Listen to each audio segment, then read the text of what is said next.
कराची में second test चल रहा है, अभी ड्रिंक्स ब्रेक है, so let's just go to Siku and ask कि अब मैच में क्या हो सकता है। सिकू, डे 4 है, न्यूजीलैंड है 115 फॉर 3, लीड हो गई है 156 रन्स की। अब कीवीज़ की क्या स्ट्रैटेजी होगी? Will they make a bold move, will they take risk, will they want Pakistan to come bat, और क्या पाकिस्तान कल हमें अंडर प्रेशर में बैटिंग कराती हुई दिखेगी? Because they have a healthy lead so फार।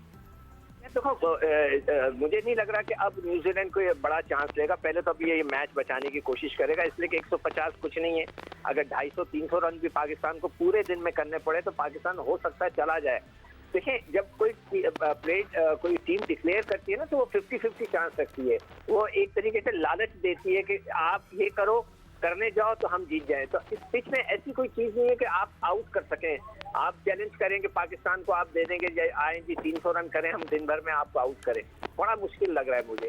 तो पिच में इतनी जान नहीं है, तो मैं नहीं समझता कि न्यूजीलैंडर्स अब कोई डिक्लेयर करेंगे। अब वो अपने मैच बचाएंगे। पाकिस्तान के लिए अब ये चांस बन गया है कि अगर वो रन थ्रू कर देती है और 250 और 350 में आउट करती है न्यूजीलैंड को, तो then they have a chance कि आखिरी दिन जो है या जितने भी उनको ओवर मिले उसमें वो चांस लेके मैच जीतने की कोशिश करें। और भट्टी साहब, काफ़ी एक्शन हुआ है अभी। आई मीन पूरा कहते हैं ना Cliff hanger type, all was going wrong. हम लोग देखते हैं अंपायरिंग डिसीजन, टेक्नोलॉजी, बहुत कुछ हुआ है। तो टेम्पो मैच का बन गया है। न्यूजीलैंड 3 विकेट्स डाउन है। अगर यही टेम्पो चलता रहे तो वी माइट सी समथिंग। जी हाँ फातिमा, ग्राउंड में जो ज्यादा एक्शन नजर आया वो तो अंपायरिंग के इर्द गिर्द ही घूम रहा है कि अंपायर्स आउट देते हैं, रिव्यू लेते हैं, या तो एज लगी होती है, वो डिसीजन ओवरटर्न हो जाता है। लेकिन अलीम डार जैसे अंपायर जिनका इतना बड़ा दुनिया में नाम था, सबसे ज्यादा इंटरनेशनल मैचेस उन्होंने सुपरवाइज किए, लेकिन जब इंग्लैंड की सीरीज खत्म हुई थी तो 17 में से उनके 10 डिसीजन जो थे वो ओवरटर्न हुए थे। अभी भी थोड़ी देर पहले अलीम डार ने एक आउट दिया, रिव्यू में गए, वो नॉट आउट करार पाए। इसी तरह एलन वॉक्स जो है वो भी जो फैसले दे रहे हैं वो गलत साबित हो रहे हैं। तो अंपायरिंग का स्टैंडर्ड या खराब है या टेक्नोलॉजी ने बहुत ज्यादा उन्हें एक्सपोज कर दिया है।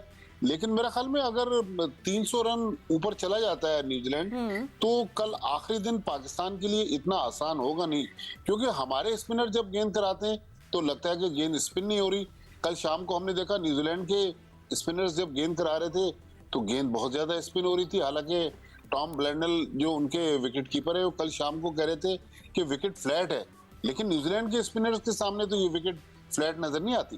और आप लोग विकेट की पिच की बात कर रहे हैं तो मोहम्मद यूसुफ ने भी बोला था कि उन्हें मुल्तान में, I don't know if it's true और not, but this is what the news is कि उनके क्यूरेटर से बात हुई थी मुल्तान में और उन्होंने बोला था कि हमारे पास वो सॉइल नहीं है पिच बनाने की। तो मोहम्मद यूसुफ से ये बात स्टेटमेंट दिया था भट्टी साहब, मैं सिर्फ आपसे वापस करना चाह रही हूँ। जी हाँ, जी ठीक है, तो ये बात की थी और उसके बाद इंतजाम यूसुफ ने कहा था कि ये मुझे एक्सपर्ट्स ने बताया कि पिच के लिए जो क्ले होना चाहिए वो क्ले पाकिस्तान में अवेलेबल नहीं है। तो अब सवाल ये कि 76 साल से तो पिचेस बन रही थी, अब 2022 अब 23 में क्या हो गया कि वो क्ले नहीं मिल रही जिससे पिच बन सके। ठीक है, और हमारा जो फॉर्मर चीफ सेलेक्टर है इंजमामुल हक, उन्होंने भी इस बारे में कुछ बोला है, बाबर के बारे में, about the pitch. Let's have a look, उन्होंने क्या बोला है, फिर हम आलिया से बात करेंगे।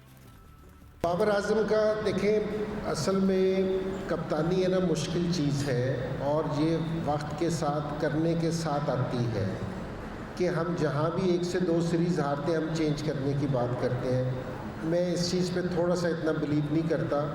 और आप T20 और ODIs की निस्बत टेस्ट मैच में ज़्यादा सीखते हैं कि सिचुएशन डे बाई डे के हिसाब से चेंज होती है, आपको सीखने का मौका मिलता है। सो मेरा नहीं ख्याल कि अगर उसके ऊपर कोई किसी चीज़ का प्रेशर होता तो उसकी परफॉर्मेंस पे फ़र्क पड़ता। मेरे ख्याल में उसकी परफॉर्मेंस बल्ले के साथ सही है, जो इस चीज़ को साबित करती है कि उसके ऊपर इस चीज़ का प्रेशर नहीं है। मेरा ये ख्याल है कि जी हम किसी भी चीज़ को कहें, इंग्लैंड में और जो अभी भी हम सीरीज़ खेल रहे हैं, मुझे विकेटों की नहीं समझ आई। विकेटें आपको बेहतर बनानी चाहिए थी।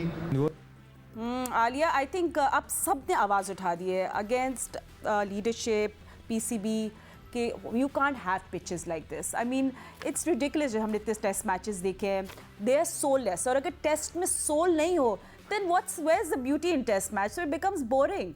So I think I think PCB, the management is really under pressure.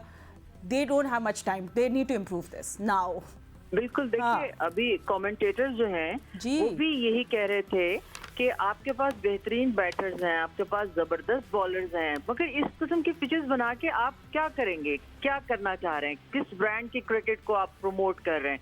You see, हमारी हालत ये है फातिमा कि अभी मैं इसी मैच की अगर बात करूं तो अगर हम ये ड्रॉ कर जाएंगे ना तो हमें लगेगा हम जीत गए हैं। यानी हमारा माइंडसेट इतना कोई नीचे चला गया है कि हम लोग इतने एग्रेसिव होके वो क्रिकेट जो है उसको, वो जो फेयरलेस की हम बात करते हैं, मैं ये कहती हूँ कि वो फेयरलेस सिर्फ बैटर्स ने नहीं खेलना होता, वो आपके जो ऑफ द फील्ड लोग हैं, जो डिसीजन मेकर्स हैं, उन्होंने ये डिसीजन भी करने होते हैं जो फेयरलेस हों, जिसमें बेहतरीन पिचेस जो है वो बहुत इंपॉर्टेंट है। बिल्कुल इंजी सही कह रहे हैं, और मेरा ख्याल है तमाम वो लोग जो क्रिकेट से मोहब्बत करते हैं वो इसी चीज पे सवाल उठा रहे हैं कि आप इस किस्म की पिचेस पे क्या करेंगे, मतलब क्या प्रमोट करेंगे। इससे यही होगा ना कि आप टिपिकल वही बैटिंग कंड्यूसिव पिचेस हैं, इसके ऊपर लंबे लंबे स्कोर करते जाएंगे। जब हम जाते हैं जहाँ पे एक्स्ट्रा बाउंस मिलता है हमें, वहाँ पे हम एक्सपोज हो जाते हैं। तो इससे आप इंटरनेशनल प्लेयर्स बनाने में आपको मुश्किल होगी। हाँ, अपने होम सीरीज पे आप खिलाते रहें, लेकिन उससे जो बोरियत होगी, अब ये मीडिया का दौर है, सोशल मीडिया का दौर है, अब पब्लिक जो है वो इतना ज्यादा रिएक्शन देती है अपने हर चीज के ऊपर, जो उनको पसंद है या ना पसंद